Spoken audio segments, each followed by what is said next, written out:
নমস্কাৰ, cut off এনালাইচিছৰ নতুন এটা ভিডিঅ' লৈ আপোনালোক সকলোকে স্বাগতম জনাইছোঁ। আজিৰ ভিডিঅ'টোত আলোচনা কৰিম বৰ্তমানৰ শিক্ষক নিযুক্তি প্ৰক্ৰিয়াত নগাঁও জিলাত কেনেধৰণৰ কাট অফ হ'ব পাৰে সেই সম্পৰ্কে। ভিডিঅ'টো শেষলৈকে চাব আৰু যদি ভাল লাগে ভিডিঅ'টো শ্বেয়াৰ কৰিব, লগতে আমাৰ চেনেলটো ছাবস্ক্ৰাইব কৰি ল'ব।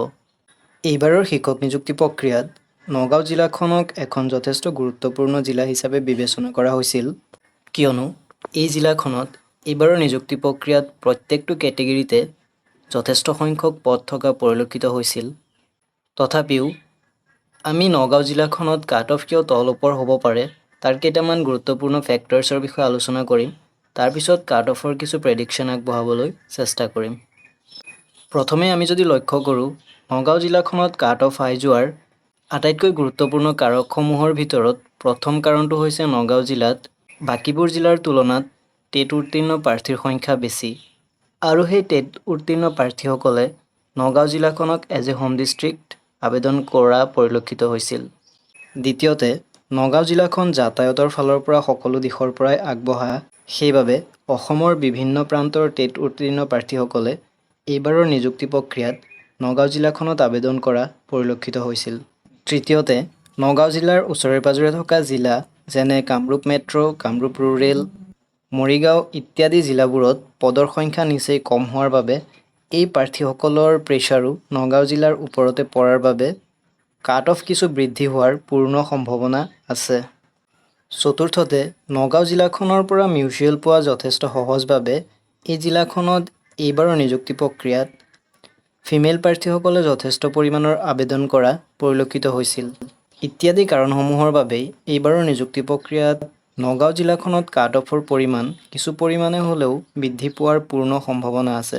অন্যফালে নগাঁও জিলাখনত কাট অফ কিয় কম হ'ব পাৰে তাৰ যদি আমি কেইটামান গুৰুত্বপূৰ্ণ ফেক্টৰ বিচাৰি যাওঁ, তেন্তে আমি ক'ব লাগিব নগাঁও জিলাখনত পূৰ্বৰ কেইবাটাও নিযুক্তি প্ৰক্ৰিয়াত কাট অফ যথেষ্ট হাই যোৱাৰ বাবে এইবাৰৰ নিযুক্তি প্ৰক্ৰিয়াত প্ৰাৰ্থীসকলে নগাঁও জিলাখনত আবেদন কৰাৰ পৰা কিছু পৰিমাণে হ'লেও বিৰত আছে। দ্বিতীয়তে, এইবাৰৰ নিযুক্তি প্ৰক্ৰিয়াত প্ৰায় সংখ্যক প্ৰাৰ্থীয়ে কেইখনমান কমন জিলাত আবেদন কৰা পৰিলক্ষিত হৈছিল। উদাহৰণস্বৰূপে, লোৱাৰ আছামৰ কথা আমি যদি কওঁ, দেন আমি ক'ব লাগিব ধুবুৰী, চাউথ চালমাৰা, বৰপেটা ইত্যাদি, আৰু আপাৰ আছামৰ ফালে তিনিচুকীয়া আৰু লখিমপুৰ জিলাত আবেদন কৰা পৰিলক্ষিত হৈছিল। অন্যফালে মিডল আছামৰ শোণিতপুৰ জিলাখনত যথেষ্ট সংখ্যক প্ৰাৰ্থীয়ে আবেদন আগবঢ়াইছে। এনেদৰে কেইখনমান কমন জিলাত প্ৰাৰ্থীসকলে আবেদন কৰাৰ বাবে নগাঁও জিলাখনত আবেদনৰ পৰিমাণ কিছু পৰিমাণে হ'লেও কম হৈছিল, যাৰ বাবে এইবাৰৰ নিযুক্তি প্ৰক্ৰিয়াত কাট অফৰ পৰিমাণ কমাৰ কিছু পৰিমাণে হ'লেও সম্ভাৱনা আছে। তথাপিও আমি যদি নগাঁও জিলাখনত কাট অফৰ কিছু প্ৰেডিকশ্যন আগবঢ়াব যাওঁ, দেন আমি ক'ব লাগিব ইউআৰ কেটেগৰীত 126টা পোষ্টৰ এগেইনষ্টত কাট অফ আহিব পাৰে 65+। OBC আৰু MOBC কেটেগৰীত 51টা পোষ্টৰ এগেইনষ্টত কাট অফ আহিব পাৰে 62+। SC কেটেগৰীত 23টা পোষ্টৰ এগেইনষ্টত কাট অফ আহিব পাৰে 59+। STP কেটেগৰীত 38টা পোষ্টৰ এগেইনষ্টত কাট অফ আহিব পাৰে 57+। ST হিলছ কেটেগৰীত 17টা পোষ্টৰ এগেইনষ্টত কাট অফ আহিব পাৰে 56+। PWD কেটেগৰীত 19টা পোষ্টৰ এগেইনষ্টত কাট অফ আহিব পাৰে 54+।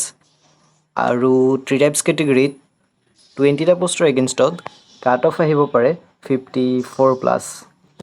আজিলৈ ইমানতে সামৰিছোঁ। ভিডিঅ'টো শেষলৈ চোৱাৰ বাবে ধন্যবাদ।